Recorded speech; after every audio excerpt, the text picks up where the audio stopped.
Kita ingat kisah Imam Eli dalam 1 Samuel 1-4. Eli mundur kerohaniannya. Kenapa? Pada waktu itu ada orang berdoa namanya Hana, berdoa dengan sungguh-sungguh, dikiranya mabuk. Biasanya kita suka menuduh orang yang kita sendiri selalu lakukan. Kalau kita curiga orang bohong sama kita, sebenarnya kitanya yang suka bohong. Karena kalau kita nggak pernah bohong, kita nggak curiga orang bohong, nggak sampai situ pikiran kita. Tapi sudah jelas pun Eli mundur kerohaniannya, nggak tahu dia mana orang penuh Roh Kudus, mana orang berdoa, ya dikiranya mabuk. Pada waktu itu Hana minta seorang anak daripada Tuhan, putra. Tapi apa kata Hana? Baik-baik dia jawab, bukan tuanku. Ada amin? Aku seorang perempuan yang sangat susah hati. Anggur minuman yang memabukkan tak ku minum. Aku mencurahkan isi hatiku di hadapan Tuhan. Janganlah anggap hamba-Mu ini seorang perempuan dursila. Sebab karena besarnya cemas sakit hati aku bicara demikian lama. Oh, datang Eli. Perhatikan baik-baik. Ini udah ngomong gak beres.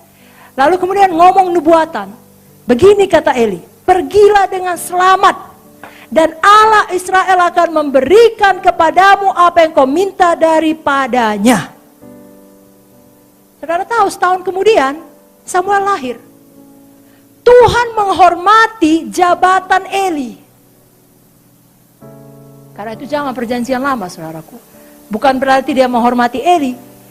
Dan Hana pun melakukannya. Iman masuk ke dalam hati Hana. Dia dengar apa kata Eli. Samuel pun lahir. Jadi di sini kita melihat penting kali kita mempunyai sikap hati yang benar terhadap pemimpin kita. Amin.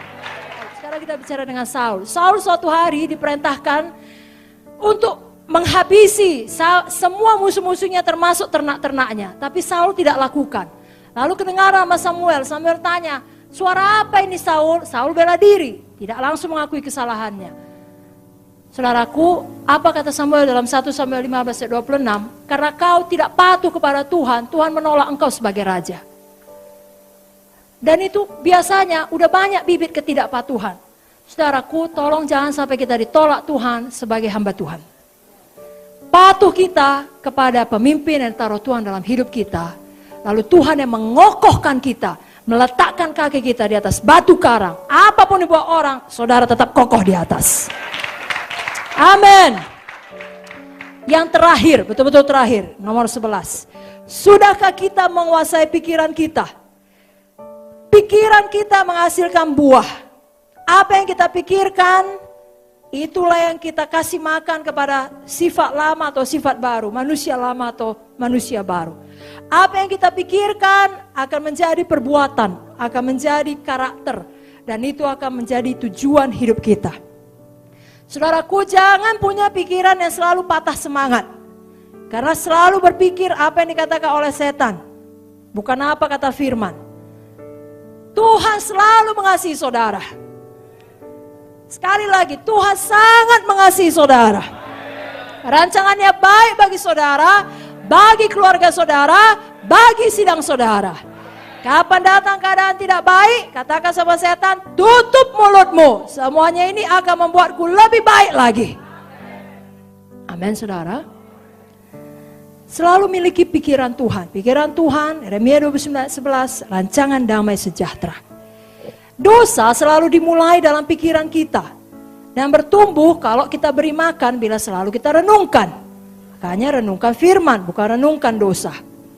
Kalau kita renungkan dosa, makin lama makin kuat dosa tersebut. Roma 6 ayat 12-13 berkata, janganlah dosa berkuasa lagi dalam tubuhmu. Jangan turuti keinginannya, jangan pikirkan, jangan lakukan. Amin saudaraku. Serahkanlah anggota tubuhmu sebagai senjata kebenaran. Renungan-renungan kita mempengaruhi kesehatan kita. Mazmur 19 ayat 15 berkata, Tuhan mudah-mudahan Engkau berkenan atas ucapan mulutku dan renungan hatiku.